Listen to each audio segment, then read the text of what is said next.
ಎಲ್ಲರಿಗೂ ನಮಸ್ತೆ. ಇಂದಿನ ವಿಡಿಯೋಲಿ ನಾನು ತುಂಬ ಬೇಸಿಕ್ ಆಗಿರುವಂಥ ಲೆಗ್ ವರ್ಕೌಟ್ಸ್ ನಾನು ನಿಮ್ಮ ಜೊತೆ ಶೇರ್ ಮಾಡ್ತೀನಿ. ಸೊ ನೀವು ಬಿಗಿನರ್ಸ್ ಆಗಿದ್ದರೆ ಖಂಡಿತವಾಗ್ಲೂ ಇದನ್ನ ಟ್ರೈ ಮಾಡಿ. ಓಕೆ, ವಿಡಿಯೋನ ಶುರು ಮಾಡೋಣ. ಅದಕ್ಕೂ ಮುಂಚೆ ನನ್ನ ಚಾನಲ್ನ ನೀವು ಸಬ್ಸ್ಕ್ರೈಬ್ ಮಾಡಿಲ್ಲ ಅಂದರೆ ಸಬ್ಸ್ಕ್ರೈಬ್ ಮಾಡಿ. ಆ್ಯಂಡ್ ಅಫ್ಕೋರ್ಸ್ ನಿಮ್ಮ ಫ್ರೆಂಡ್ಸ್ ಜೊತೆ ನನ್ನ ಚಾನಲ್ನ ಮತ್ತು ವಿಡಿಯೋನ ಶೇರ್ ಮಾಡಿ. Okay, let's go.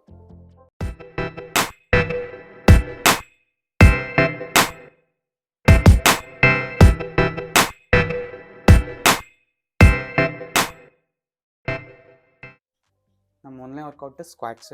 ಇದರಲ್ಲಿ ಮೇಜರಾಗಿ ಕಾನ್ಸಂಟ್ರೇಟ್ ಮಾಡಬೇಕಾಗಿರೋದು ಎರಡು ವಿಷಯ. ಒಂದು, ನೀವು ಕೆಳಗಡೆ ಕೂರಬೇಕಾದ್ರೆ ಎಷ್ಟಾಗುತ್ತೆ ಅಷ್ಟು ಕೆಳಗಡೆ ಕೂರಿ ಡೀಪಾಗಿ. ಸೊ ಇದರಿಂದ ನಿಮಗೆ ಮ್ಯಾಕ್ಸಿಮಮ್ ಸ್ಟ್ರೆಚ್ ಸಿಗುತ್ತೆ. ಆ್ಯಂಡ್ ನಂಬರ್ 2, ಮೇಲೆ ಎದ್ದೇಳಬೇಕಾದ್ರೆ ನಿಮ್ಮ ಹಿಪ್ಸ್ನ ಮುಂದಕ್ಕೆ ಡ್ರೈವ್ ಮಾಡಲಿಕ್ಕೆ ಟ್ರೈ ಮಾಡಿ. ಇದರಿಂದ ನಿಮ್ಮ glutes, that means hips maximum ಆಗಿ ಸ್ಕ್ವೀಸ್ ಆಗುತ್ತೆ. ಸೊ ಇದರಿಂದ ನಿಮಗೆ ಬೆಟರ್ ರಿಸಲ್ಟ್ಸ್ ಬರ್ತಾ ಹೋಗುತ್ತೆ. ಸೊ ಓಕೆ, ಇದನ್ನು ಬಿಟ್ಟರೆ ನಿಮಗೆ ಬಿಗಿನರ್ಸ್ ಆಗಿರೋದ್ರಿಂದ ನಾನು ಸ್ಮಿತ್ ಮಷೀನಲ್ಲಿ ಮತ್ತು ಫ್ರೀ ಬಾರಲ್ಲಿ ಎರಡರಲ್ಲೂ ಕೂಡ ಡೆಮಾನ್ಸ್ಟ್ರೇಟ್ ಮಾಡಿ ತೋರಿಸ್ತಿದ್ದೀನಿ. ಸೊ ನಿಮಗೆ ಯಾವುದು ಕಂಫರ್ಟ್ ಅನಿಸುತ್ತೆ, ನಿಮಗೆ ಫ್ರೀ ಬಾರಲ್ಲಿ ನೀವು ವರ್ಕೌಟ್ ಮಾಡಿ ಅಭ್ಯಾಸ ಇದ್ದರೆ ನೀವು ಫ್ರೀ ಬಾರಲ್ಲಿ ಸ್ಕ್ವಾಟ್ ಮಾಡಿ. ಆರೆಲ್ಸ್ ನಿಮಗೆ ಅಭ್ಯಾಸ ಇಲ್ಲ ಅಂದರೆ ಸ್ಮಿತ್ ಮಷೀನಲ್ಲಿ ವೆಯ್ಟ್ ಹಾಕ್ಕೊಂಡು ನಾನು ಹೇಗೆ ಪರ್ಫಾರ್ಮ್ ಮಾಡ್ತಿದ್ದೀನಿ ಹಾಗೆ ವರ್ಕೌಟ್ನ ಪರ್ಫಾರ್ಮ್ ಮಾಡಿ.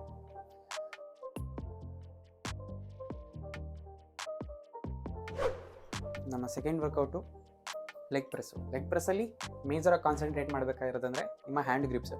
ಸೊ ನಿಮ್ಮ ಹ್ಯಾಂಡ್ ಗ್ರಿಪ್ ಎಷ್ಟು ಚೆನ್ನಾಗಿರುತ್ತೆ ಅಷ್ಟು ಪವರಿಂದ ನೀವು ಲೆಗ್ಸ್ನ ಪುಷ್ ಮಾಡ್ಬೋದು ಮೇಲಕ್ಕೆ. ಸೊ ನಿಮ್ಮ ಹ್ಯಾಂಡ್ ಗ್ರಿಪ್ ಯಾವಾಗ್ಲೂ ತೊಡೆ ಮೇಲೆ ಇರಬಾರ್ದು, ಚೆಸ್ಟ್ ಮೇಲೂ ಇರಬಾರ್ದು.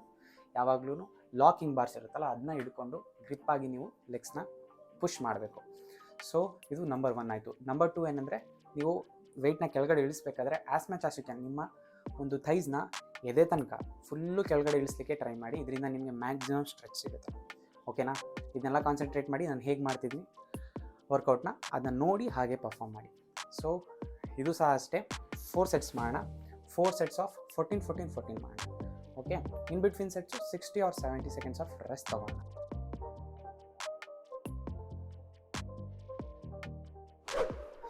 ನಮ್ಮ next workout goblet squats. So goblet ಸ್ಕ್ವಾಟ್ಸಲ್ಲಿ ನೀವು ಮೇಜರಾಗಿ ಕಾನ್ಸಂಟ್ರೇಟ್ ಮಾಡಬೇಕಾಗಿರೋದೇನೆಂದರೆ, ನಿಮ್ಮ ಡಂಬಲ್ ಹೋಲ್ಡಿಂಗ್ ಪೊಸಿಷನ್ ಕರೆಕ್ಟಾಗಿಲ್ಲಪ್ಪ ಅಂತಂದರೆ ನಿಮ್ಮ ಫಿಸ್ಟಿಗೆ ಆ್ಯಂಡ್ ಎಲ್ಬೋ ಜಾಯಿಂಟಿಗೆ ಜಾಸ್ತಿ ಒಂದು ಟೆನ್ಷನ್ ಹೋಗಿ ಅಲ್ಲಿ ನಿಮಗೆ ಪೇಯ್ನ್ ಬಂದು ನೀವು ಒಂದು ಕಂಪ್ಲೀಟ್ ಸೆಟ್ಸ್ನ ಕರೆಕ್ಟಾಗಿ ಪರ್ಫಾರ್ಮ್ ಮಾಡದೆ ಫೇಲ್ಯೂರ್ ಆಗೋ ಚಾನ್ಸಸ್ ಇರುತ್ತೆ. ಸೊ ಅದರಿಂದ ಎಸ್ಕೇಪ್ ಆಗಬೇಕಂದ್ರೆ ನೀವು ಕರೆಕ್ಟಾಗಿ ಡಂಬಲ್ನ ನಾನು ಹೇಗೆ ವಿಡಿಯೋ ತೋರಿಸ್ತಿದ್ದೀನಿ ಹಾಗೆ ನೀವು ಹೋಲ್ಡ್ ಮಾಡಿ ಪರ್ಫಾರ್ಮ್ ಮಾಡಿ. ಆ್ಯಂಡ್ ದೆನ್ ಫೀಟ್ ಪೊಸಿಷನ್ ಹೇಗಪ್ಪ ಇರಬೇಕಂದ್ರೆ ವಿ ಶೇಪಲ್ಲಿ ನಿಮ್ಮ ಶೋಲ್ಡ್ರ್ ವಿಡ್ತಿಗಿಂತ ಸ್ವಲ್ಪ ಅಪಾರ್ಟಾಗಿ ಇಟ್ಕೊಂಡು ಎಕ್ಸಸೈಸ್ನ ಪರ್ಫಾರ್ಮ್ ಮಾಡಿ. ಆ್ಯಸ್ ಮಚ್ ಆಸ್ ಎಷ್ಟು ಡೀಪಾಗಿ ನೀವು ಕೂರ್ಬೋದು ಅಷ್ಟು ಡೀಪಾಗಿ ಕೂರ್ಲಿಕ್ಕೆ ಟ್ರೈ ಮಾಡಿ. ಇದರಿಂದ ನಿಮಗೆ ಫುಲ್ ಸ್ಟ್ರೆಚ್ ಸಿಗುತ್ತೆ. ಆ್ಯಂಡ್ ದೆನ್ ಸೆಟ್ಸ್ ಅಂತ ಬಂದರೆ 4 ಸೆಟ್ಸ್ ಮಾಡೋಣ. 15 ಆಗಿ 4 ಸೆಟ್ಸ್ ಮಾಡೋಣ. Okay, in between sets 60 to 75 seconds of rest ತಗೊಳ್ಳೋಣ. ನಮ್ಮ next workout leg curls. So leg ಕರ್ಲ್ಸಲ್ಲಿ ನನ್ನ ಒಂದು ಟಿಪ್ ಏನಪ್ಪ ಅಂತಂದರೆ, ನಿಮಗೆ ಎಷ್ಟು ವೆಯ್ಟ್ ಹೊಡಿತೀನಿ ಅನ್ನೋದ್ರ ಮೇಲೆ ಕಾನ್ಸಂಟ್ರೇಟ್ ಮಾಡಬೇಡಿ. ನಿಮ್ಮ ಮಸಲ್ ಟೆನ್ಷನ್ ಆ್ಯಂಡ್ ಎಷ್ಟು ನೈಸಾಗಿ ನಿಮ್ಮ ಒಂದು ಹ್ಯಾಮ್ಸ್ಟ್ರಿಂಗ್ಸ್ ಸ್ಕ್ವೀಸ್ ಆಗ್ತಿದೆ ನಿಮ್ಮ ಒಂದು ಡ್ಯೂರಿಂಗ್ ಯುವರ್ ಎಕ್ಸಸೈಸ್ ಅನ್ನೋದ್ರ ಮೇಲೆ ಕಾನ್ಸಂಟ್ರೇಟ್ ಮಾಡಿ. ಇದರಿಂದ ನಿಮಗೆ ಬೆಟರ್ ಗ್ರೋತ್ ಸಿಗುತ್ತೆ. ಸೊ ವೆಯ್ಟ್ ಮೇಲೆ ಜಾಸ್ತಿ ಕಾನ್ಸಂಟ್ರೇಟ್ ಮಾಡಬೇಡಿ, ಸ್ಕ್ವೀಸ್ ಮೇಲೆ ಮತ್ತು ನಿಮ್ಮ ಕರ್ಲ್ಸ್ ಮೇಲೆ ಜಾಸ್ತಿ ಕಾನ್ಸಂಟ್ರೇಟ್ ಮಾಡಿ ವರ್ಕೌಟ್ ಮಾಡಿ. ಸೊ ಹೇಗೆ ಮಾಡಬೇಕು ಅನ್ನೋದನ್ನ ವೀಡಿಯೋಲಿ ಪರ್ಫಾರ್ಮ್ ಮಾಡಿ ತೋರಿಸ್ತಿದ್ದೀನಿ. ಸೊ ಫೈನಲಿ ಇದು ಕೊನೆ ಆಲ್ಮೋಸ್ಟ್ ಬಂದಿದ್ದೀವಿ. ಇನ್ನೊಂದೇ ಒಂದು ವರ್ಕೌಟ್ ಇದೆ. ಸೊ ನಾವು ಪಂಪಿಗೋಸ್ಕರ ಹೋಗ್ತಿದ್ದೀವಿ. ಜಸ್ಟ್ 3 ಸೆಟ್ಸ್ ಮಾಡೋಣ. 3 ಸೆಟ್ಸ್ ಆಫ್ 15 ಮಾಡೋಣ ಈ ವರ್ಕೌಟ್ನ. So in between sets 60 to 75 seconds of rest ತೊಗೋಣ. ಓಕೆ, ಫೈನಲಿ ನಾವು ನಮ್ಮ ಕೊನೆ ವರ್ಕೌಟಿಗೆ ಬಂದಿದ್ದೀವಿ, ಲೆಗ್ ಎಕ್ಸ್ಟೆನ್ಷನ್ಸ್. ಸೊ ಈ ಲೆಗ್ ಎಕ್ಸ್ಟೆನ್ಷನ್ ಸಹ ಅಷ್ಟೇ, ಆಲ್ರೆಡಿ ಇಷ್ಟು ವರ್ಕೌಟ್ ಮಾಡಿ ನೀವು ಫಟಿಗ್ ಆಗಿರ್ತೀರ.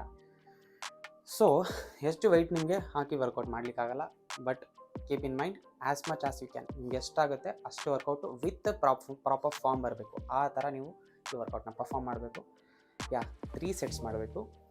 ಲೆಗ್ ಸ್ಟ್ರೈಟ್ ನಿಮ್ಮ ಒಂದು ಲೆಗ್ಸ್, ದಟ್ ಮೀನ್ಸ್ ನಿಮ್ಮ ಫುಟ್ಸ್ ಇರುತ್ತಲ್ಲ, ಫುಟ್ಟು ಮತ್ತು ನಿಮ್ಮ ಥೈಸು ಕರೆಕ್ಟಾಗಿ ಸ್ಟ್ರೈಟ್ ಆಗಿರಬೇಕು. ವಿ ಶೇಪ್ ಆಗಲಿ ಅಥವಾ ಇನ್ವರ್ಡ್ ಆಗಲಿ ಇರಬಾರ್ದು. ಸೊ ಈ ರೀತಿ ನಿಮ್ಮ ಒಂದು ಫಾರ್ಮ್ನ ಇಟ್ಕೊಂಡು ಲೆಗ್ ಎಕ್ಸ್ಟೆನ್ಷನ್ನ ಪರ್ಫಾರ್ಮ್ ಮಾಡಿ. ಸೊ ಓಕೆನಾ, 3 ಸೆಟ್ಸ್ ಆಫ್ 15. ಸೊ ಇದು ಮಾಡಿ ನಿಮ್ಮ ಒಂದು ವರ್ಕೌಟ್ನ ಕಂಪ್ಲೀಟ್ ಮಾಡಿ. ಓಕೆ, ಇಲ್ಲಿಗೆ ನಮ್ಮ ಲೆಗ್ ವರ್ಕೌಟ್ ಕಂಪ್ಲೀಟ್ ಆಗಿದೆ. ನಿಮ್ಮ ನೆಕ್ಸ್ಟ್ ಲೆಗ್ ಡೇ ದಿನ ಈ ವರ್ಕೌಟ್ನ ನೀವು ಟ್ರೈ ಮಾಡಿ. ಸೊ ಅಲ್ಲಿಗೆ ವಿಡಿಯೋ ಮುಗಿಸೋಣ. ಇದೇ ರೀತಿ ಹೆಚ್ಚಿನ ವಿಡಿಯೋಗಳನ್ನ ಅಪ್ಲೋಡ್ ಮಾಡ್ತಿರ್ತೀನಿ ಮುಂದಿನ ದಿನಗಳಲ್ಲಿ. ಅದಕ್ಕೋಸ್ಕರ ನನ್ನ ಚಾನಲ್ನ ಸಬ್ಸ್ಕ್ರೈಬ್ ಮಾಡಿ, ನಿಮ್ಮ ಫ್ರೆಂಡ್ಸ್ ಜೊತೆ ಶೇರ್ ಮಾಡಿ. ಓಕೆನಾ? ಬಾಯ್.